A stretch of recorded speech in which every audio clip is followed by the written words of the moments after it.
हाथ पीले करने का समय आ गया है। पर हमारी आनंदी तो अभी सिर्फ 9 साल की है।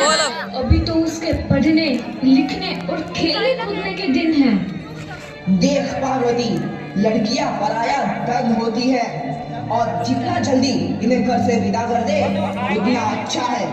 कल से आनंद की पढ़ाई लिखाई बंद। पर बापू, इसमें मेरी क्या गलती है? आप मुझे पढ़ाई करने क्यों नहीं देते? तेरी गलती है कि तू एक लड़की है। लड़का होती तो क्या बापू? लड़का होती तो क्या? ए लड़की, ज्यादा जबान ना चला, नहीं तो जबान हलक से खींचकर बाहर निकाल दूंगा। बापू, मैं पढ़ लिख कर कुछ बनना चाहती हूँ। मेरी पढ़ाई ना रोको बापू। आनंदी, तुझे पढ़ना है तो पढ़, लेकिन सारी उम्र बाप की छाती पर यूं बोझ बनकर ना बैठ। पर बापू, अभी तो मेरी उम्र पढ़ाई लिखाई की है। मुझे पढ़ लिख कर डॉक्टर बनना है। पढ़ाई पढ़ाई पढ़ाई, आज तो तेरी इन किताबों का काम तमाम करके ही छोड़ूंगा। ये ले।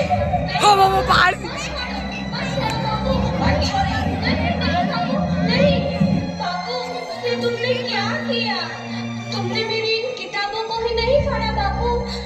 मेरी किस्मत फाड़ दी, मेरी किस्मत। ये कापी किताबें ना सिर्फ छोरों के हाथ में अच्छी लगती है, लड़कियों के हाथ में तो सिर्फ मेहंदी अच्छी लगती है, मेहंदी।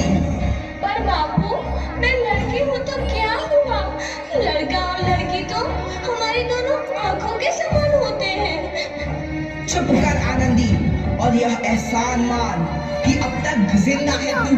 कहीं बचपन में गला दबाकर मार दिया होता तो यह तेरी बकबक नहीं सुननी पड़ती आज। पर बापू, मुझे चूल्हा जलाना अच्छा ना लगे है।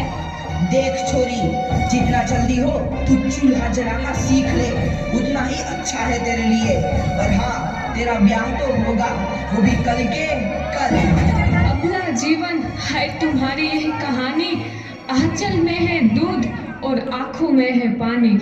मुझे माफ कर दे बेटी, तेरे बापू के जिद के आगे मेरी एक न चलेगी। माफ कर दे बेटी, मुझे माफ कर दे। इस प्रकार मात्र 9 वर्ष की छोटी उम्र में आनंदी का विवाह गोपाल राव जोशी से हो गया। बाल विवाह एक सामाजिक कुरीति है और इस कुप्रथा का शिकार होना पड़ा आनंदी को। 5 वर्ष बाद आनंदी 14 साल की हो गई है। उसके घर एक शिशु ने जन्म लिया है। देखते हैं आगे क्या हुआ। देखिए ना, इसे क्या हो गया है? इसका माथा तो अंगार की तरह तप रहा है। इसे तो बहुत तेज बुखार है। आप बिना कुछ भी बोलते हैं, दीजिए मुझे। माधव, माधव, जल्दी से वैद्य जी को बुला के लाओ। जी, अभी बुला के लाता हूँ। ये तुम क्या कर रही हो आनंदी?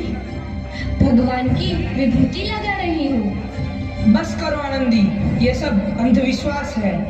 अरे आप यकीन तो कीजिए, भगवान की कृपा से इसका माथा ठंडा हो रहा है और बुखार भी उतर गया है ना बाबू? देखिए, दीजिए मुझे।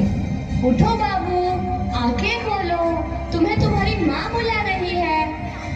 आंखें खोलो, देखिए ना इसे क्या हो गया है। आंखें भी नहीं खोल रहा। आंखें खोलो बेटा। आप चुप क्यों है? आंखें खोलो बेटा, आंखें खोलो। आनंदी, हमारा बेटा कभी आंखें नहीं खोलेगा। नहीं, ऐसा नहीं हो सकता। मेरे बेटे को मुझसे कोई नहीं छीन सकता, कोई नहीं छीन सकता। पागल मत बनो आनंदी। माधव, माधव। आनंदी, बंद करो ये पागलपन। भगवान ने मेरा बच्चा छीन लिया। भगवान ने नहीं, तुम्हारी अशिक्षा और अंधविश्वास ने तुम्हारा बच्चा छीना है। अगर तुम पढ़ी लिखी होती तो आज हमारा शिशु जीवित होता। तुम अनपढ़ थे आनंदी, अनपढ़। नहीं, अब मैं अनपढ़ नहीं रहूंगी। नहीं रहूंगी मैं अनपढ़। मैं पढ़ूंगी ताकि कल किसी और आनंदी को इलाज के अभाव में अपना बच्चा ना खोना पड़े। शाबाश आनंदी, और यही तुम्हारे अपराध के लिए प्रायश्चित भी है।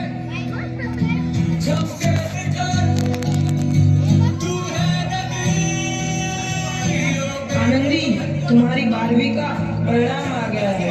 तुमने पूरे कॉलेज में प्रथम स्थान अर्जित किया है। आनंदी, तुम्हारी मेहनत रंग लाई है। तुम्हें शिक्षा वृत्ति मिली है। ये लो तुम्हारे अमेरिका जाने की टिकट। मुझे शिक्षा वृत्ति मिल गई। मैं अमेरिका जा रही हूँ, पर ये सब मैं अकेले कैसे कर पाऊंगी? आनंदी, अपना आप को इतना कमजोर क्यों समझ रही हो?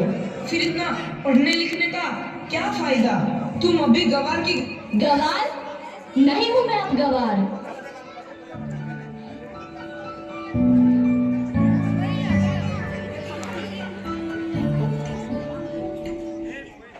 तो इस प्रकार 7 अप्रैल 1883 को आनंदी अमेरिका के पेंसिल्वेनिया के लिए रवाना हुई और 3 साल बाद उन्होंने डॉक्टर ऑफ मेडिसिन की उपाधि प्राप्त कर ली। इधर आनंदी के पिता की तबीयत बहुत खराब है। आगे क्या होता है देखते हैं। लगता है अब मेरे जाने का समय आ चुका है। अब मैं नहीं बचूंगा। ऐसा मत बोलो। शहर के सिटी हॉस्पिटल में अमेरिका से डिग्री लेकर कोई बड़ा डॉक्टर आया है। एक बार वहां चलकर दिखा लेते हैं। हाँ, सही बोला भैया। कम से कम दिल को तसल्ली तो मिल जाएगी। हाँ हाँ, चलो चलो जल्दी हॉस्पिटल चलते हैं।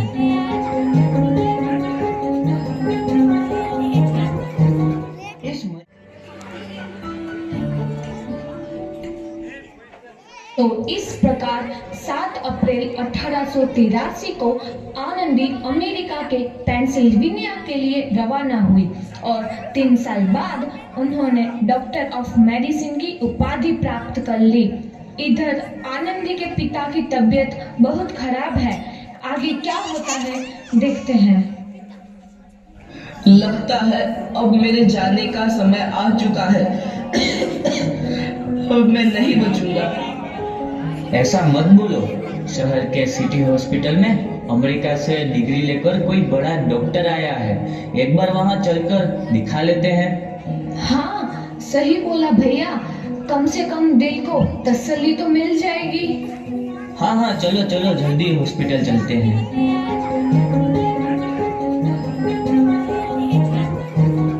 इस मरीज की हालत तो बहुत ही खराब है। कोई चमत्कार ही इसे बचा सकता है। ऐसा मत बोलो भाई। डॉक्टर साहब कब तक आ जाएंगे? लो आ गई डॉक्टर मैडम। डॉक्टर मैडम जल्दी देखिए, मरीज की हालत बहुत ही खराब है।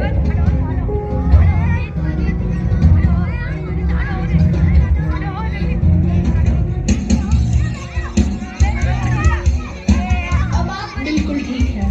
मौत के मुंह से आपको बचाया है डॉक्टर मैडम ने। डॉक्टर साहब ने मुझे बचा लिया।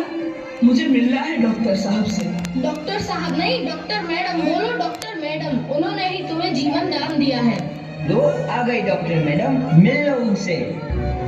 डॉक्टर मैडम आपका बहुत बहुत धन्यवाद। आपने मेरी जान बचाई। इसके बदले में मैं गरीब भला आपको क्या दे सकता हूँ? वचन वचन चाहिए मुझे कि कभी ये नहीं कहोगे कि लड़कियां कुछ नहीं कर सकती। वचन? ये कैसा वचन? अरे श्यामलाल, तुमने पहचाना नहीं? तुम्हारी बेटी आनंदी। आनंदी? मेरी बेटी आनंदी डॉक्टर? हाँ बापू, वही आनंदी जिसके लिए बचपन में तूने चूल्हा और दूल्हा के अलावा कुछ नहीं सोचा था। आनंदी, आनंदी मेरी बेटी, मुझे माफ कर दे। मैं तेरा गुनहगार हूँ बेटी। नहीं नहीं बापू, वही आनंदी जिसके हाथ पे ये करके तुम उसकी सारी जिंदगी काला कर देना चाहते थे। माफ कर दे मुझे मेरी बच्ची, माफ कर दे। मैं तेरा अपराधी हूँ मेरी बच्ची, माफ कर दे। नहीं बापू, मैंने तो तेरा एहसान चुकाया है। याद है ना अपना एहसान जो बचपन में तुमने मुझ पर किया था? ताने सुना सुना कर जीते जी मार डाला था मुझको। अब बोल, और किस किस को मारेगा? आनंदी बेटी, मुझे माफ कर दे मेरी बच्ची। मैं तेरा गुनहगार हूँ। बापू, आपने ही तो बोला था किताबें सिर्फ बेटों के हाथ में अच्छी लगती है, बेटियों के हाथ में तो सिर्फ मेहंदी। बेटों और बेटियों में फर्क करना तो आंखों में फर्क करने समान है। एक का पढ़ना और दूसरे का ना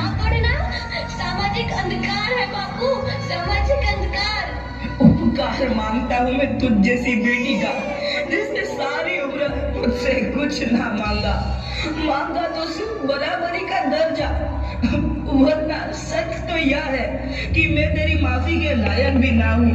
मुझ जैसा बाप तेरी बराबरी कर सके उसके मैं लायक भी ना हूँ मेरी बेटी, मैं लायक भी ना हूँ। घर लौट आए तो उसे भूला नहीं कहते। बापू। तो इस प्रकार आनंदीबाई जोशी ने अपनी मेहनत और अटूट इरादे से न केवल भारत की पहली महिला डॉक्टर बनी, बल्कि आगे चल के उन लड़कियों के लिए सुनहरा रास्ता दिखा गई जो जीवन में कुछ करना चाहती थी।